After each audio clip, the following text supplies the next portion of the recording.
Terrace garden అంటే డాబా పైన ఖాళీ ఉంటుంది కాబట్టి ఆ ఖాళీ ప్లేస్లో కుండీల్లో మొక్కలు పెంచుకోవడాన్ని టెర్రస్ గార్డెన్. టెర్రస్ దాని పేరు గార్డెన్ చేస్తున్నాం, టెర్రస్ గార్డెన్ అంటున్నాం అనమాట. టెర్రస్ గార్డెన్ అనేది ఎవరైనా చేయొచ్చండి. ఓపిక ఉన్నాళ్ళు, చేయగలిగిన తీరిక ఉన్నాళ్ళు ఏ ఒక్కళ్ళైనా చేయొచ్చు. నేను సుమారు చెప్తున్నా 3-4 వేల నుంచి 5,000 రూపాయల లోపల స్టార్ట్ చేయొచ్చు మనం. టెర్రస్ గార్డెన్లో నుండి సాయిల్ సెలెక్షన్ కూడా చాలా ఇంపార్టెంట్. టెరెస్ గార్డెన్ అనగా మిద్దె తోట. మనమే కనుక మన మిద్దె పైన ఈ తోటను నిర్మించుకున్నట్లయితే దాన్నే టెరెస్ గార్డెన్ అంటాం. మనమే కనుక పెద్ద ఎత్తులో చేసుకున్నట్లయితే ప్రతి నెల దీని ద్వారా ఆదాయం పొందవచ్చు. అవునండి, ఇదే టెరెస్ గార్డెన్ చాలామందికి ఎవ్రీ మంత్ ఆదాయాన్ని జనరేట్ చేస్తూ ఉంది. ఈ గార్డెన్లో భాగంగా మనమైతే పండ్లు, కూరగాయలు, ఆకుకూరలు, అదేవిధంగా ఫ్లవర్స్ వీటిని కల్టివేట్ చేసుకొని మనం వాడుకొని ఎక్స్ట్రా ఉన్నట్లయితే అమ్ముకొని ప్రతి నెల ఆదాయం కూడా పొందవచ్చు. సిటీస్లో ఎక్కడ చూసినా బిల్డింగ్స్, అపార్ట్మెంట్స్, మేడలు, డాబాలు అన్నీ, కానీ మట్టి కనిపిస్తే ఒట్టు ఇలా జరుగుతూ ఉంది. సో ప్రతి ఒక్కరూ ఎవరైతే సిటీస్ అండ్ టౌన్స్లో ఉంటారో వాళ్ళందరూ ఒక టెరెస్ గార్డెన్ని స్టార్ట్ చేద్దామని చూస్తూ ఉన్నారు. నమస్తే అండి, నా పేరు శ్రీనివాసరావు, విజయవాడ మాది. నేను ఇక్కడ విజయవాడలో మా ఇంటి పైన రూఫ్ గార్డెన్ చేస్తున్నాను. దాని గురించి వివరాలు మీకు తెలియజేస్తాను.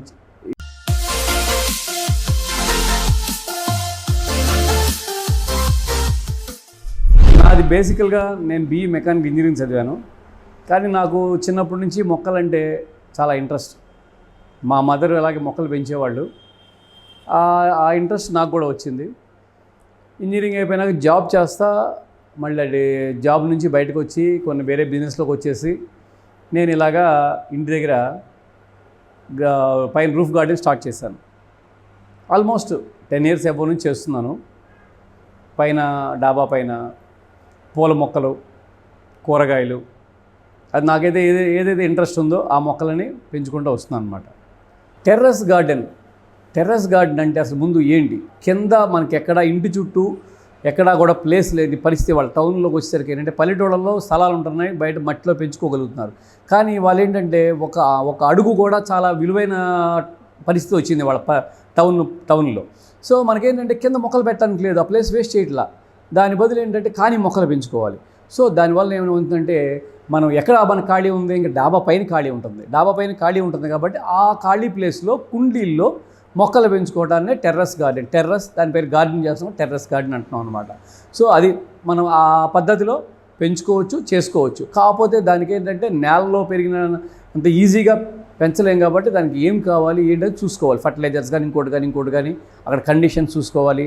అలాగే మనము రూఫ్ గార్డెన్ టెర్రస్ గార్డెన్ చేసేటప్పుడు మన డాబా, మన ఇల్లు అది ఎక్కడో డ్యామేజ్ అవ్వకూడదు. అంటే మనం వాటరింగ్ చేస్తుంటాం.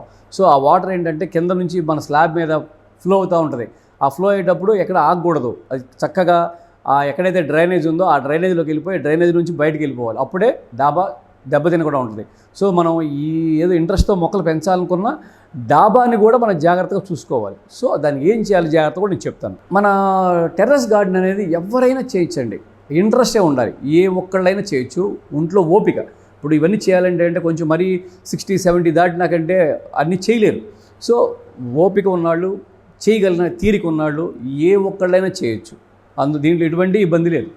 అది అంటే మట్టి మిశ్రమం, కొత్త ఎర్రమట్టి పోసుకుంటే మొక్కలు పెరగవండి. మట్టితో పాటు దాంట్లో కొన్ని మిక్స్ చేయాలి, ఎరువు మిక్స్ చేయాలి. అలాగే ఆ సాయిల్ కండిషన్, అది ఎర్రమట్టి అనుకోండి, మీకు తడిస్తే కనుక మెత్తగా బురదలాగా అయిపోద్ది, ఎండిపోతే రాయిలాగా అయిపోద్ది. ఆ రాయిలాగా అయిన మొక్క బాగా గ్రోత్, ఆ రాయిలో మొక్క బాగా పెరగదు. ఇప్పుడు ఈ టెర్రస్ గార్డెన్ పెంచుదాం అనుకున్న వాళ్ళకి ఇంకో డౌట్ వస్తుందండి. ఎలా అంటే మనం పెంచగలమా లేదా, ఇదొకటి. సరే, దీని గురించి తెలుసుకున్న తర్వాత అసలు ఎంత ఖర్చు అవుద్ది, ఎంత పెడితే మనం టెర్రస్ గార్డెన్ మెయింటైన్ చేయగలం అంటే దీంట్లో అండి దీనికి ఎంత లిమిట్ అంటూ ఏం లేదు. ఫస్ట్ టెర్రస్ గార్డెన్కి మీరు స్టార్ట్ చేసేటప్పుడు ఏదో 10 కుండీలు పెడతాం. 10 కుండీలు బయట కొనుక్కొస్తాం. 10 కుండీలు ఎంత అవుతాయో మీకు తెలుసు. అది సిమెంట్ పైన మీరు డాబా మీద ఏంటంటే బరువు ఎక్కువ పెట్టద్దు. సిమెంట్ కుండీలకి వెళ్లకుండా ప్లాస్టిక్ పాట్స్ కానీ లేకపోతే ఇప్పుడు గ్రో బ్యాగ్స్ అని వచ్చినాయి అట్లాంటి, అవి ఏంటి కొంచెం వెయిట్ తక్కువ ఉంటాయి. నా సలహా అయితే plastic pots, not grow bags. Grow bags ఏంటంటే లైఫ్ కొంచెం తక్కువ ఉంటుంది. నా అబ్జర్వేషన్ నేను చూస్తుందంటో లైఫ్ తక్కువ ఉంటుంది. ఇది మనం ఎట్లాగో మనం కంటిన్యూ చేసేదే కాబట్టి ప్లాస్టిక్ పాట్స్కి వెళ్ళి 10 పాట్స్తో స్టార్ట్ చేయండి. 10 పాట్స్ ఎంత ఉంటాయండి? సుమారుగా పాట్ వచ్చి 100 రూపాయలు, 120 రూపాయలు, సుమారుగా ఆ రేంజ్ పాట్ సైజుని బట్టి. సో ఆ పాట్స్ తీసుకోండి. అలాగే ఇంకోటి ఏంటంటే పొడుగ్గా ఉండే పాట్స్, రెక్టాంగిల్ పాట్స్ చూడండి. రెక్టాంగిల్ పాట్స్ కూడా కొంచెం 150, 200 ఆ రేంజ్లో ఉంటాయి రకరకాల పాట్స్ని బట్టి. సో అట్లాంటి పాట్స్ తీసుకోండి. సో 10 పాట్స్ తీసుకోండి. నెక్స్ట్ దాంట్లో మట్టి తీసుకున్నప్పుడు ఏంటంటే ఎర్రమట్టి, ఎరువు, దాంట్లో వేపిండి, వర్మీ కంపోస్టు ఇలా అన్నీ కలిపి తయారు చేసుకోండి. అంతా కూడా కలిపినా కూడా ఏంటంటే మీకు 10 పాట్స్లోకి వచ్చేసరికి సుమారుగా ఒక 5-6 బ్యాగులు మట్టి, ఎరువుతో కలిపిన మట్టి పడుతుందండి. 5-6 బ్యాగులు అంటే పోనీ ఒక 70 రూపాయల నుంచి 100 రూపాయలు వేసుకున్న బ్యాగు ఒక 500, 5 బ్యాగులు వేసుకుంటే 500 లేదా 600-700 అంటే ఒక సుమారుగా 1000 రూపాయల మట్టి. ఒక 10 పాట్స్ అంటే ఒక 1500 రూపాయలు సుమారుగా పాట్స్. సో అక్కడ 2500. అది కాకుండా విత్తనాలు అవంతా కలిపినా కూడా ఒక 200-300 వేసుకోండి, అంతకుమించి అవ్వదు. నెక్స్ట్ వాటర్, రోజ్ క్యాను, ఈ టూల్స్, తవ్వేయి, ఇట్లాంటివన్నీ కూడా అంటే ఇనీషియల్గా మీరు ఒకేసారి నేను భారీ ఎత్తున వెళ్ళమంటలా, ముందు ఒక 10 పాట్స్తోనే స్టార్ట్ చేయండి. అట్లా చేసినప్పుడే టూల్స్ అవన్నీ కూడా కలిపినా కూడా ఇంకో 500-600 మ్యాక్సిమం. ఇవన్నీ ఇది హార్టికల్చర్ డిపార్ట్మెంట్ ద్వారా, గవర్నమెంట్ హార్టికల్చర్ డిపార్ట్మెంట్ ఉందండి. గవర్నమెంట్ డిఫరెంట్ డిపార్ట్మెంట్స్ ఉంటాయి కదా, దాంట్లో హార్టికల్చర్ డిపార్ట్మెంట్. ఆ హార్టికల్చర్ డిపార్ట్మెంట్లో హెచ్ఓలు, ఏడీహెచ్లు, అడిషనల్ డైరెక్టర్ ఆఫ్ హార్టికల్చర్ ఇలా ఉంటారు. వాళ్ళ దగ్గరికి వెళ్ళి మనం వాళ్ళ ఆఫీస్కి వెళ్ళి మన ఆధార్ కార్డు ఇచ్చి నాకు ఇలా కిట్ కావాలండి, నేను కూడా తీసుకుంటున్నాను అని చెప్పి మనం కలిస్తే వాళ్ళ అది కిట్ అది మన దగ్గర 3000 రూపీస్ డీడీ తీసుకొని ప్లస్ ఆధార్ కార్డ్ జిరాక్స్ తీసుకొని మనకు ఆ కిట్ సప్లై చేస్తారు. దాన్ని తెచ్చి మనం పెంచుకోవచ్చు. పెట్టుబడి చాలా అంటే చాలా తక్కువ. మనం కొనుక్కోవాల్సింది ట్యాంకు అనగా వాటర్ ఫెసిలిటీ, అదేవిధంగా కుండీలు, అవి కొనుక్కుంటే చాలు. దానికి చాలా తక్కువ పెట్టుబడి అవుతుంది. ఇంకా థర్డ్ వన్ ఇన్స్టాలేషన్. చాలామంది ఏమనుకుంటారంటే ఖాళీ స్థలం ఉందబ్బా పైన, కాకపోతే నేనే కనుక టెరెస్ గార్డెన్ని స్టార్ట్ చేయాలంటే చాలా కష్టం. కుండీలు కొనాలి, మొక్కలు కొనాలి, దాన్ని ప్లేస్మెంట్ చేయాలి, అమ్మో నా వల్ల కాదు అనుకుంటూ ఉంటారు. వాళ్ళ కోసమే చాలా కంపెనీస్ ఉన్నాయి. ఈ కంపెనీలు ఏంటంటే కాల్ చేయగానే వచ్చి మొత్తం ఇన్స్టాల్ చేసి అన్నీ పెట్టేసి వెళ్ళిపోతుంటారనమాట. సో పెద్దగా హెడేక్ కూడా ఉండదు. ఫోర్త్ వన్ లేబర్ కూడా చాలా తక్కువ, అసలు లేబరే అవసరం లేదు.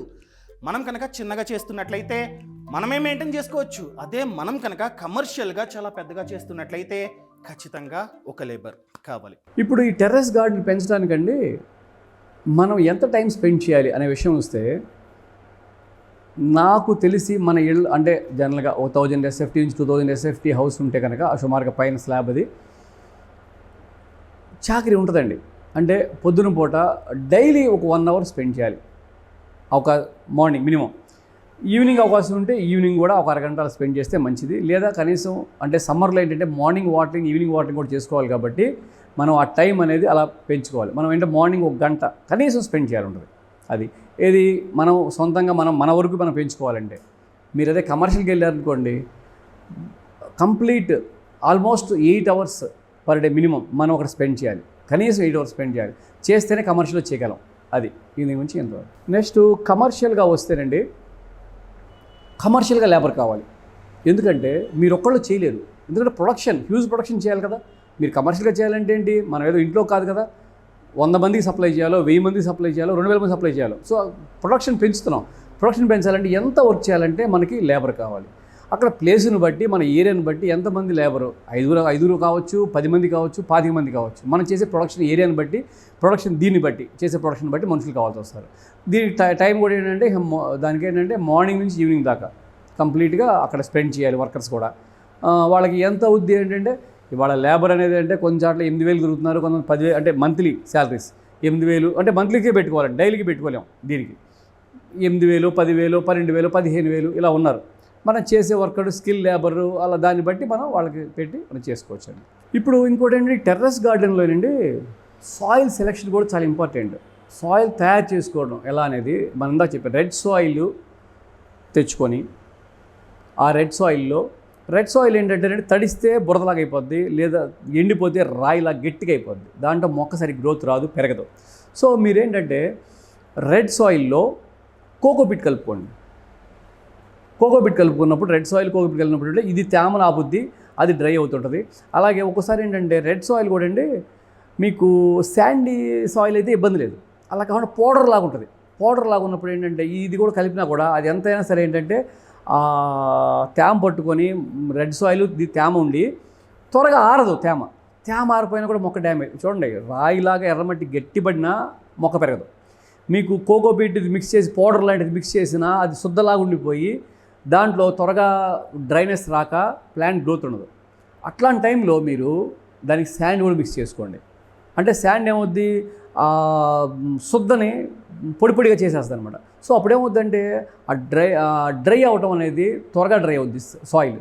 సో త్వరగా డ్రై అయ్యి అప్పుడేమవుతుంది, మీకు రూట్స్ ఈజీగా పెనట్రేట్ అవుతాయి. అంటే కోకోపీట్ ఏమో తేమనాపుద్ది, సాయిల్లో మినరల్స్ ఉంటాయి.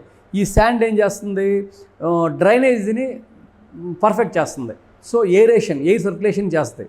సో దానివల్ల ఏంటంటే మొక్క గ్రోత్ ఉంటుంది.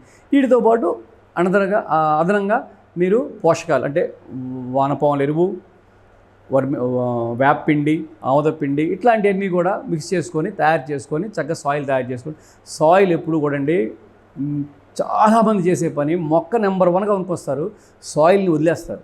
సాయిల్ని ఏదో రోడ్డు పక్కన సాయిల్ తెచ్చేసి పోసేసి దాంట్లో పెట్టేస్తారు, బతకడానికి ఉంటారు. కానీ సాయిల్ చాలా ఇంపార్టెంట్, మేజర్ ఇంపార్టెంట్ సాయిల్. ఇంకో చిన్న విషయం, సాయిల్తో పాటు వాటర్ కూడా. కొన్ని చోట్ల ఏరియాలో ఏంటంటే ఉప్పు నీళ్ళు ఉంటాయి. ఉప్పు నీళ్ళు వాళ్ళకి అవకాశం ఇప్పుడు దానికి మంచి నీళ్ళు తెచ్చి మన మినరల్ వాటర్ తెచ్చి పోయలేరు కాబట్టి ఆ ఉప్పు నీళ్ళు వాడుతుంటారు. ఆ ఉప్పు నీళ్ళు వాడటం వల్ల కూడా ఏమవుతుందంటే నేలలో నెమ్మదిగా ఈ సాల్ట్స్, అంటే వాటర్లో సాల్ట్స్ ఉన్నాయి. ఉప్పు నీళ్ళు అంటే ఏంటంటే వాటర్లో సాల్ట్స్ ఎక్కువ ఉన్నాయి, ఉండాల్సిన ఎక్కువ ఉన్నాయి.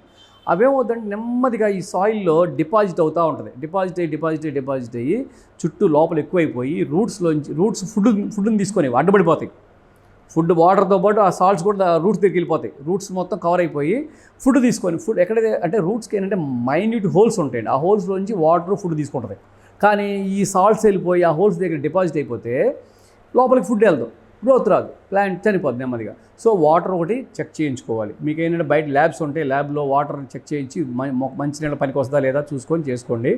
నెక్స్ట్ సాయిల్ మాత్రం నేను చెప్పినట్టుగా సాయిల్ ఎప్పుడు లూజ్గా ఉండాలండి. అంటే కాఫీ పొడి మన చేతి తీసి కాఫీ పొడి ఆ టైప్లో ఉంటే కనుక సాయిల్ దాంట్లో గ్రోత్ బాగా వస్తుంది ప్లాంట్ అనమాట. అది ప్రొడక్షన్ చేయడం ఇదంతా ఒక ఎత్తు అయితే దాని మార్కెటింగ్ చేసుకోవాలంటే మీరు మీ ఇంటికాడ పెంచుతున్నారు, మీరు చుట్టుపక్కల అందరికీ తెలియాలి.